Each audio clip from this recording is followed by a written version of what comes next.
નમસ્કાર દર્શક મિત્રો, સેક્યુલર ગુજરાત ન્યૂઝમાં આપનું સ્વાગત છે। ભચાઉ ચકચારી હત્યાના પ્રયાસ કેસમાં ફરાર લેડી કોન્સ્ટેબલની ધરપકડ કરતી ગુજરાત એટીએસની ટીમ।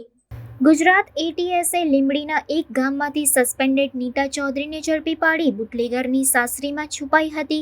ભચાઉ ચકચારી હત્યા પ્રયાસ કેસમાં ફરાર સસ્પેન્ડેડ લેડી કોન્સ્ટેબલ નીતા ચૌધરીની પોલીસે ધરપકડ કરી છે। આ કેસમાં સેશન્સ કોર્ટે જામીન રદ કર્યા બાદ લેડી કોન્સ્ટેબલ ફરાર થઈ જતા પોલીસ દોડતી થઈ ગઈ હતી। જો કે ગુજરાત એટીએસની ટીમે નીતા ચૌધરીની લીંબડીના એક ગામમાંથી અટકાયત કરી છે। ઉલ્લેખનીય છે કે બુટલેગર સાથે મળીને પોલીસ કર્મચારીઓ ઉપર ગાડી ચડાવી હતી તેમજ ગાડીમાંથી દારૂ પણ મળી આવ્યો હતો, જેને લઈને લેડી કોન્સ્ટેબલ નીતા ચૌધરી સામે કચ્છના ભચાઉ પોલીસ મથકે ફરિયાદ નોંધાઈ હતી।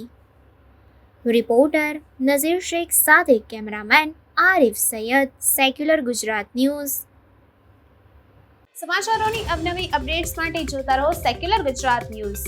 સાથે સેક્યુલર ગુજરાત ન્યૂઝ ચેનલને લાઇક, શેર અને સબસ્ક્રાઇબ કરો અને બેલ આઇકોન દબાવીને સમાચારોની ઝડપી માહિતી મેળવો।